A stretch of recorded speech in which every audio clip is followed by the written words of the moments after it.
All right, welcome to the show.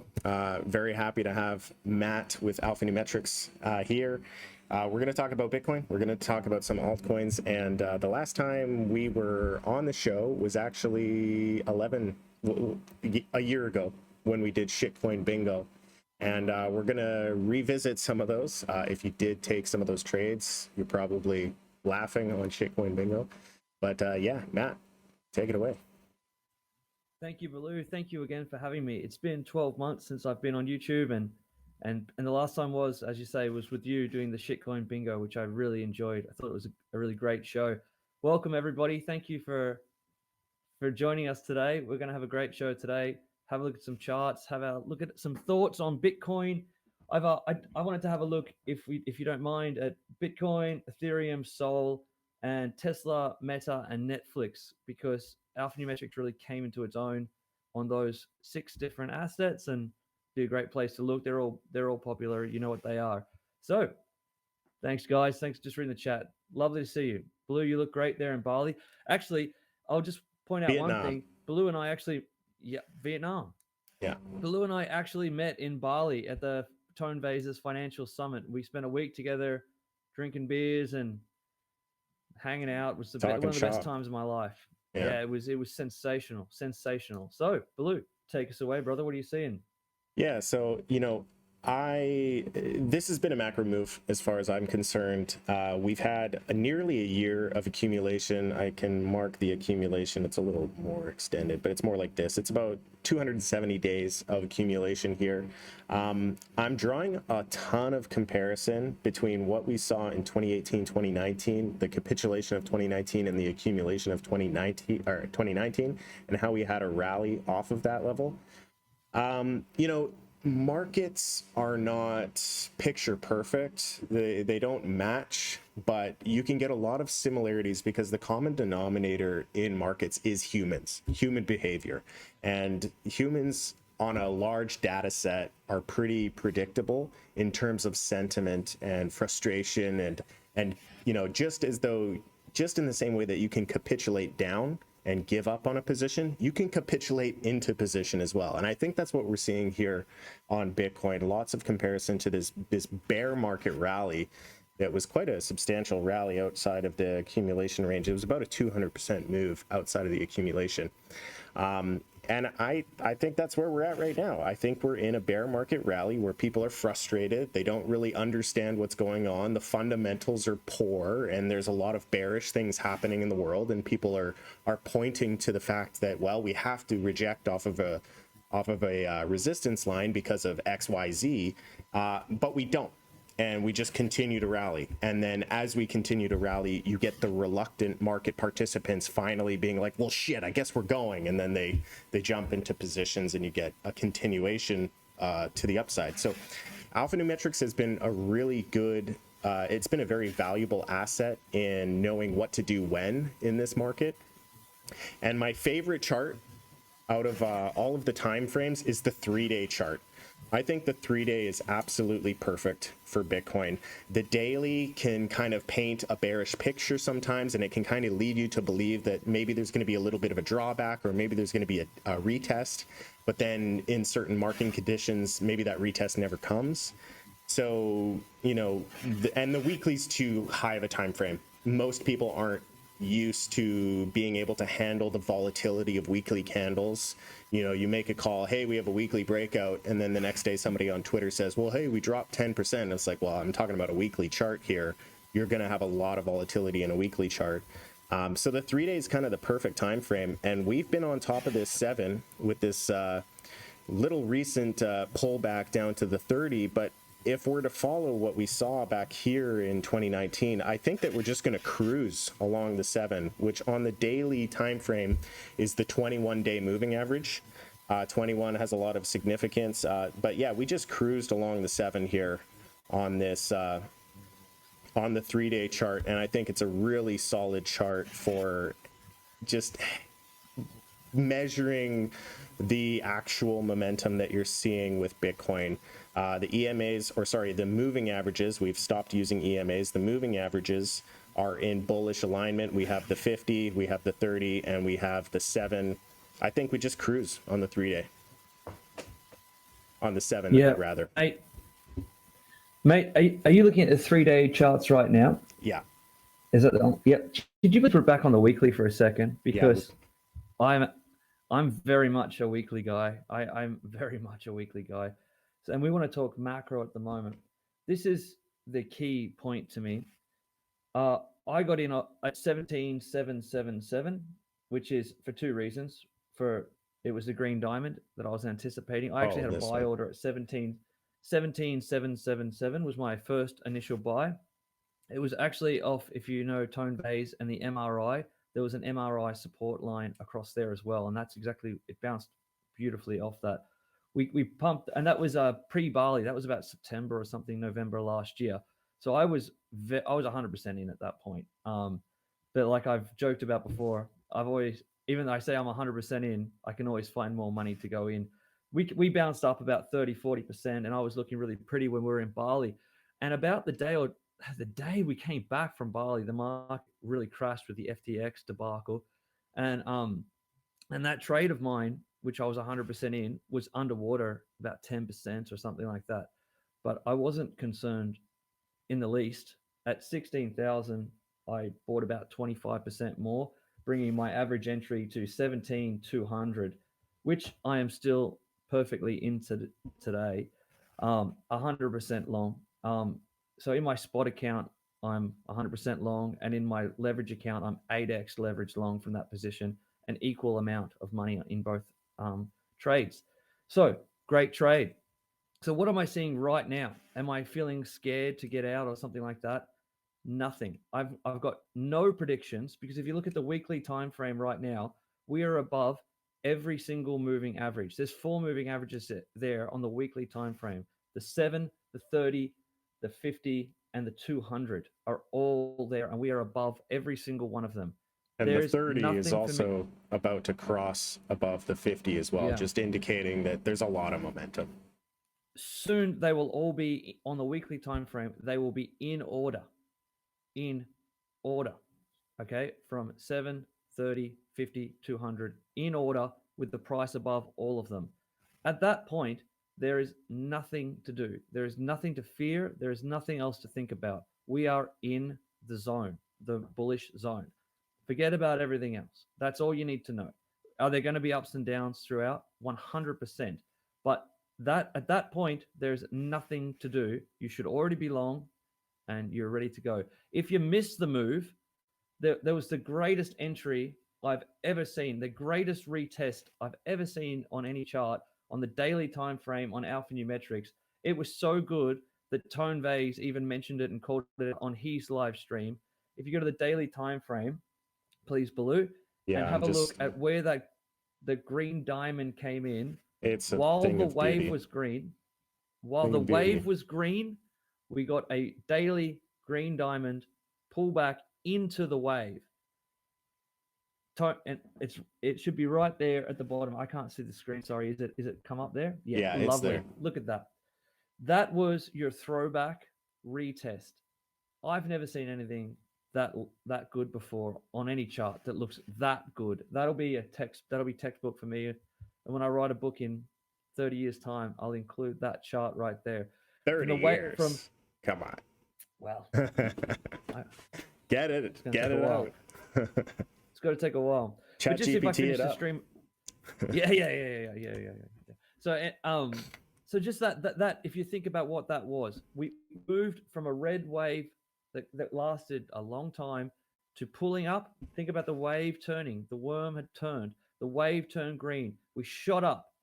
Nothing goes in a straight line. We rejected, came back into the green wave. That's the 200 SMA with a daily green diamond. That was your entry. That was your retest. That was, if you missed the move, that was your retest. And I speak about in my tutorial videos about that, exactly that we've come through a long capitulation period, and not a lot of people have the conviction, especially new traders, to take the weekly green diamond, because you're running against the bulls at that point. Like, everyone's screaming at you, oh, we're going to 10, we're going to 10, we're going to 0. So to have conviction to buy a weekly green diamond takes a lot of kahunas for our Hawaiian friends out there. But but study the chart, study alphanumerics. That's the time to buy. Obviously, the time to buy, and it looks clear as day right now. So we've bounced off, and now what are we sitting at? 30,000, 30,100. Great. Yeah. And as just to finish off that stream of consciousness that I've got going here, Baloo, on the weekly time frame, I had nothing above us. So I just keep stepping up the time frames, trying to find some form of something. If you please, Baloo, go to the monthly candles. I know that your viewers are not going to enjoy me talking about the monthly candles, but that 30 EMA right there, I think it's At sitting at about 35. Yeah. 35. That is the only thing I've got penciled in as my next issue. Okay. I could see us getting to that. I can see us touching on that like you wouldn't believe, to the dollar, onto that red line right there, and then having some kind of correction. But the same rules apply as I said on the weekly time frame. Above that, a close above that, there is nothing. What am I going to go to the annual, the decade candles? There's nothing above that. All your skepticism and your cynicism towards Bitcoin crashing is just a bear market rally is out the window at that point once we start crossing that line, in my humble opinion. I agree. And the final thing I'll say, I'm sorry to drone on. No. Is that can all change if the price drops. You will. I'm talking now like a moon boy, okay? Because technically I have no reason not to. But if that wave turns red, I'll be out so fast and I'll be short, it'll make your head spin. You'll still be looking for entries and I'll be out short the market if that wave turns red. Until that day, I've got nothing else to think about on Bitcoin. Blue. Yeah, I agree. Because of the style of trader we are, so it's really easy if you're new to trading. If this is kind of your first cycle, if this is your first bear market, you're probably throwing spaghetti at the wall. You're trying to figure stuff out. You're trying to see what sticks and what your style is. There are two very different styles in trading and investing. There is range trading, which is like your short-term buy support, sell resistance type trading, or scalping would fall under that category as well. And then there's momentum or swing trading, these large swings. And they're fundamentally different because in terms of bias, like you're going to flip your bias a lot more if you're trading a range. You're going to be taking profits at different levels. You're going to have price targets where you're going to have actionable events. Whereas opposed to swing trading, you don't have targets. You have market conditions. You have different types of things that you're looking for, whether it's the EMAs or whether it's the wave changing color. You have market conditions, so the price doesn't matter. And so the way that you need to think about it is when you're long, your target is infinity. And when you're short, your target is zero. And you capture the meat in the middle based off of the conditional market events that happen in between you targeting infinity and you targeting zero. So I think a really good really good way for new traders to make a decision on what kind of a trader they are is to classify somewhere in those two broad categories. Are you going to pay for confirmation of momentum and look for market conditions regardless of targets? Or are you going to trade support resistance, put targets in place, have a plan for exit 30%, 40%, 50%, a much more calculated approach? There are pros and cons to both. If you're very good at trading a range, you can trade in any consolidation. You don't want impulses. Consolidation with volatility is all you need. Whereas with our style of trading, you're waiting for hype cycles, which is very hands-off. Alphanumerics on Bitcoin has kicked out 33 trades in Bitcoin's entire lifetime. So that kind of puts it into perspective as to how little you actually are pressing buttons, how little you are managing trades. There's a lot of sitting around. There's a lot of waiting for the right opportunity. There's a lot of taking a punt and experiencing a failure.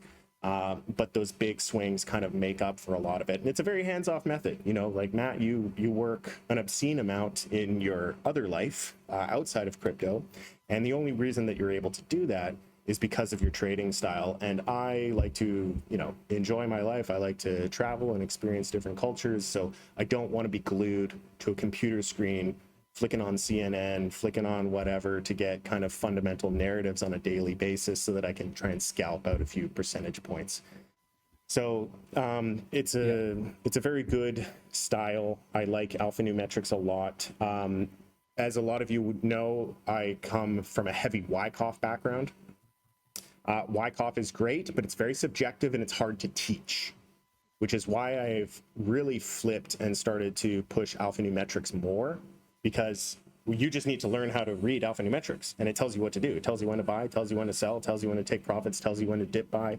It tells you everything. So it's a lot easier to teach than trying to teach Wyckoff, which I still think is a valuable trading strategy. It's just very hard to teach. So very grateful that we have alphanumerics now. Mate, there's two little antidotes here that I'd like to mention, if you don't mind. Yeah, absolutely.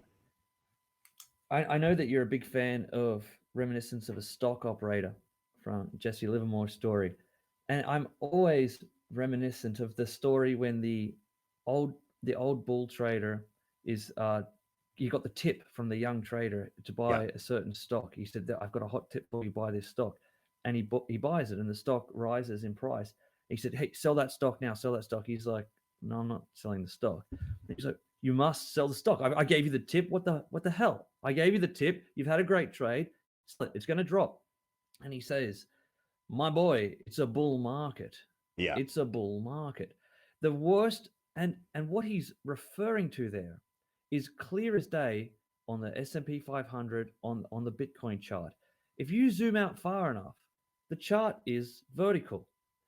It's a bull market is talking about all stocks, all quality assets will always rise, always, because of inflation, because of money printing, because of general economics. They are always in a bull market with dips.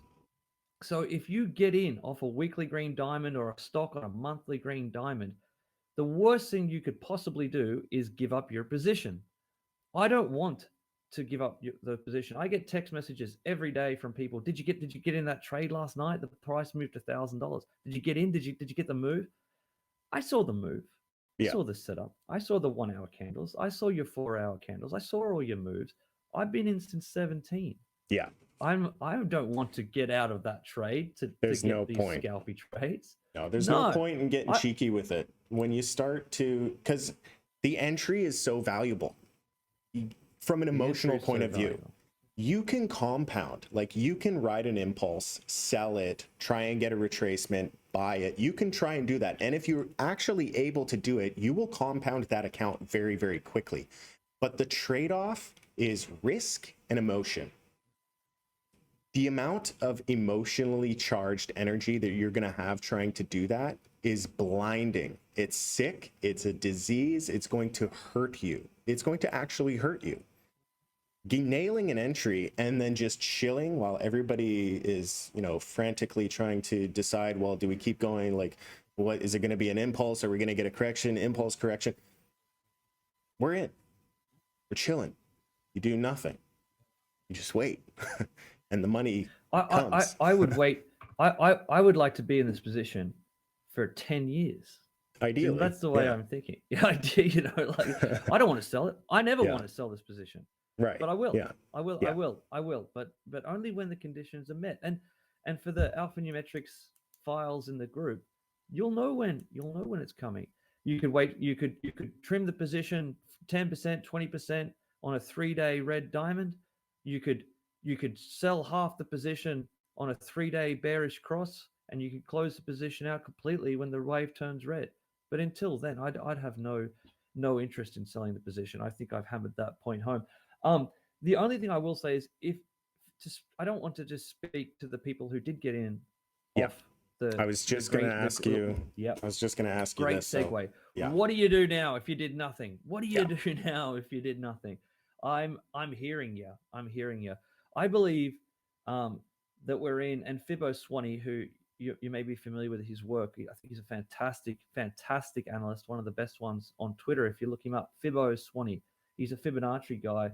He professional guy, not just some YouTuber guy. He's a professional hedge manager, hedge fund manager. But he talks about liminal space, and I believe now we are in the liminal space. So 35 might see a massive retracement. We might kick on from here. We might drop down from this very point. We're in the liminal space. We're in the space between two trades right now. I don't recommend buying now if you're in no position. I don't. But that's why alphanumerics was created.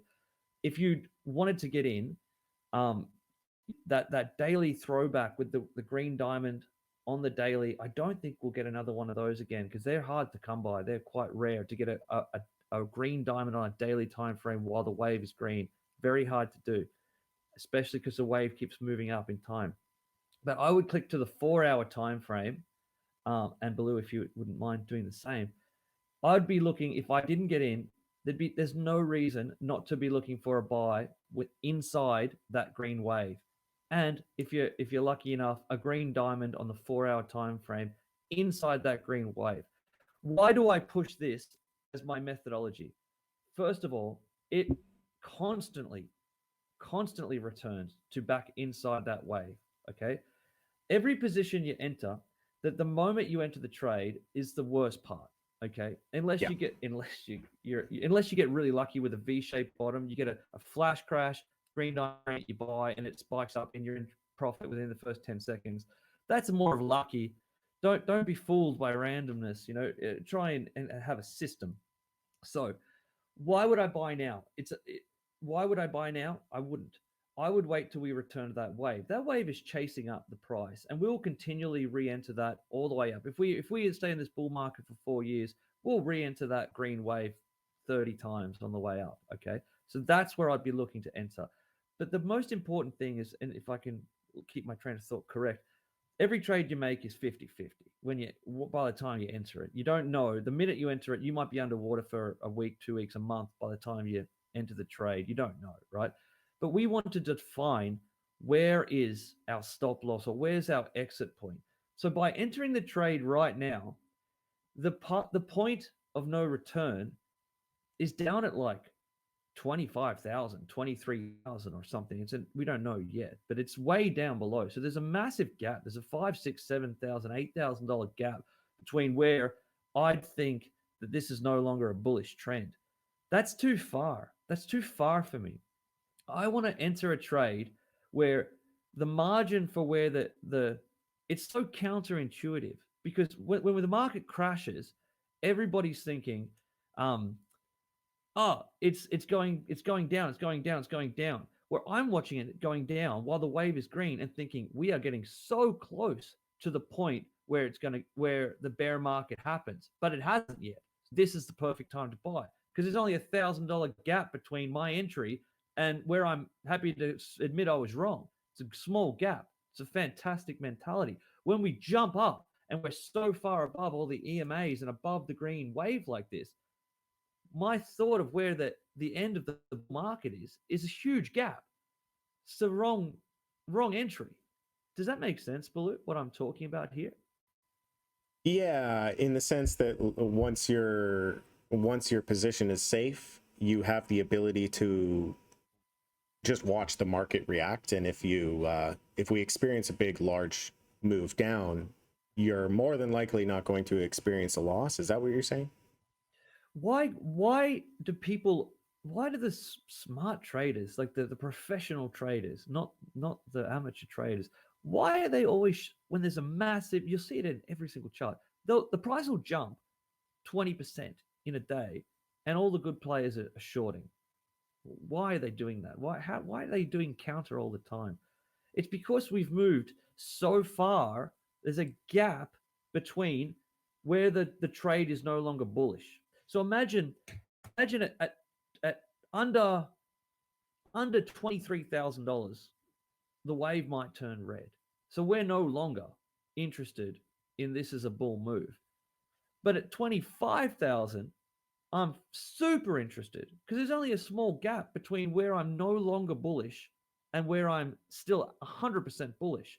So I want to buy on those retracements to get the gap shorter between where my stop loss would be ultimately. Do you know what I mean? You want that gap as small as possible so I can get as large as possible. I trade with fucking $1 million leveraged, but my gap is small.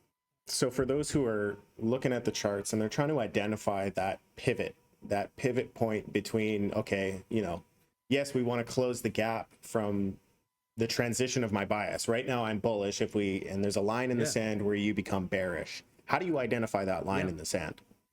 How do you personally do that?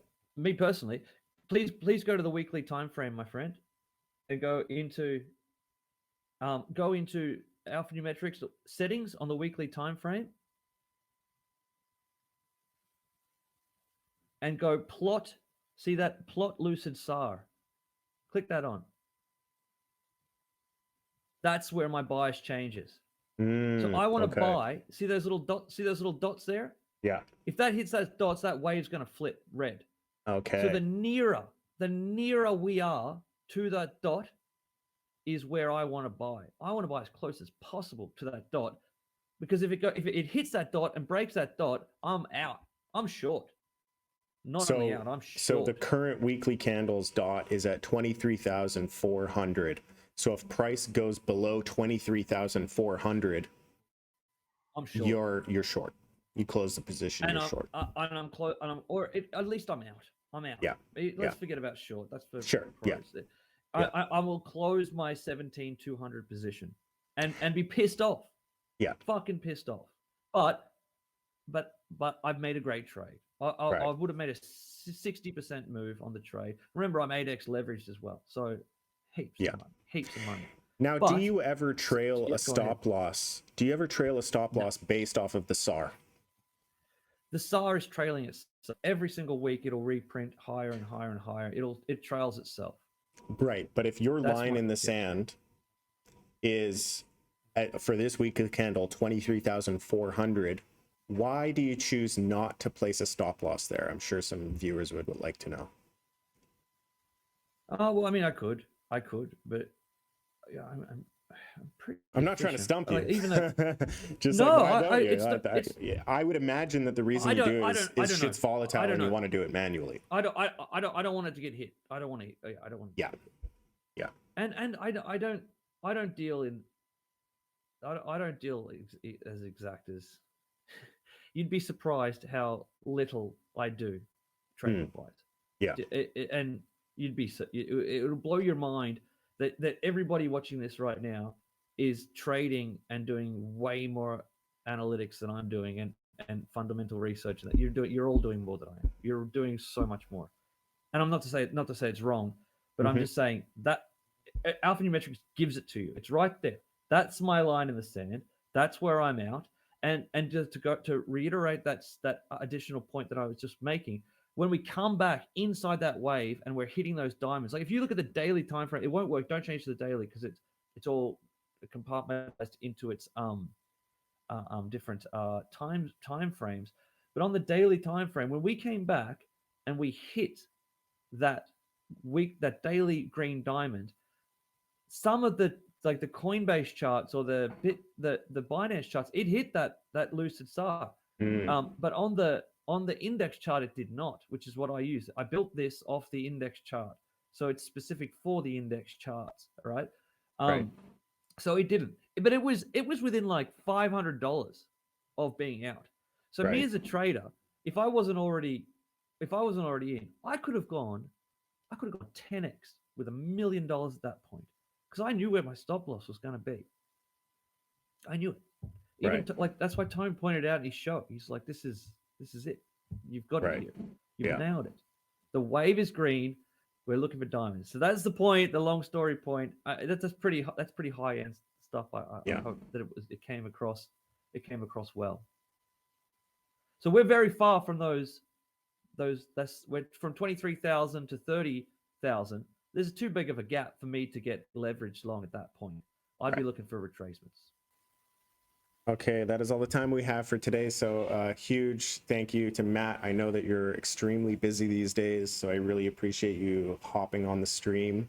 And hopefully we can do more of this in the future. And yeah, thank you for all who joined in live. And for those watching the recording, if you would like to see the full recording, there will be a video on demand on Twitch for the next 7 days. After that, sorry, it's gone. I'm not going to upload the full version to YouTube because it's just too long.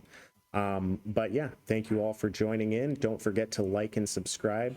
And until next time, please trade safe.